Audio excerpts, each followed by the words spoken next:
ప్రభుత్వ కార్యక్రమాలను పటిష్టంగా అమలు చేయాలని రాష్ట్ర సాంఘిక సంక్షేమ శాఖ మంత్రి డోలా శ్రీ బాల వీరాంజనేయ స్వామి కోరారు.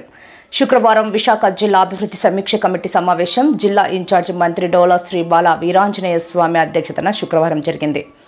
కలెక్టరేట్లో జరిగిన ఈ సమావేశంలో జిల్లాకు చెందిన ఎంపీలు, ఎమ్మెల్సీలు, అధికారులు పాల్గొన్నారు. ఈ సందర్భంగా మంత్రి మాట్లాడుతూ అందరూ కలిసికట్టుగా ముందుకెళ్లాలన్నారు.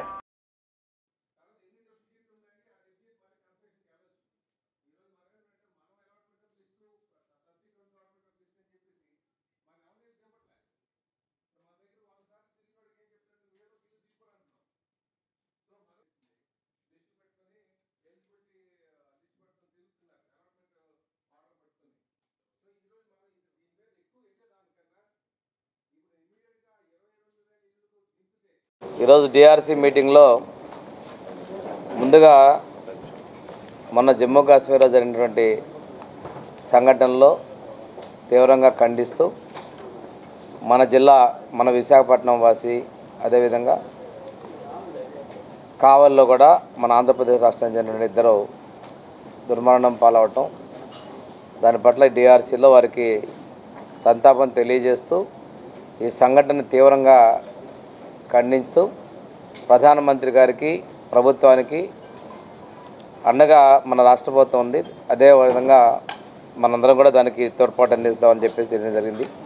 ఈ సంఘటన ముఖ్యమంత్రి గారు చాలా తీవ్రంగా పరిగణించి స్వయంగా వారే ఈ భూమి మీదకి మన రాష్ట్రంలో వచ్చేటప్పుడు ఆ బాడీ రిసీవ్ చేసుకోవాలని చెప్పేసి వారు రావడం, నివాళులు అర్పించడం మీరు చూసే. నిన్న ఉప ముఖ్యమంత్రి గారు రావడం జరిగింది. ఈరోజు అన్ని పక్షాల కూడా దీనికి సంఘీభావం తెలియజేసింది. ఇది ఈరోజు డిఆర్సీలో వారికి సంతాపం కూడా తెలియజేయడం జరిగింది. అదేవిధంగా డిఆర్సీలో ప్రధానంగా GVMC summer action plan, water supply, sanitation, street lights, అదేవిధంగా టిట్కో గురించి కూడా చర్చ జరిగింది.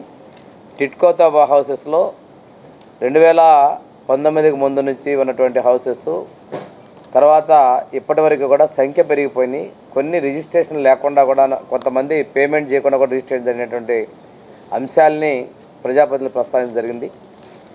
ఈ టిట్కో అదేవిధంగా విఎంఆర్డీ మాస్టర్ ప్లాన్ మీద ప్రత్యేకంగా మే నెలలో ఒక సమావేశం ఏర్పాటు చేయాలని కూడా పూర్తి స్థాయిలో చర్చించాలని కూడా దానిలో నిర్ణయం తీసుకోవడం జరిగింది.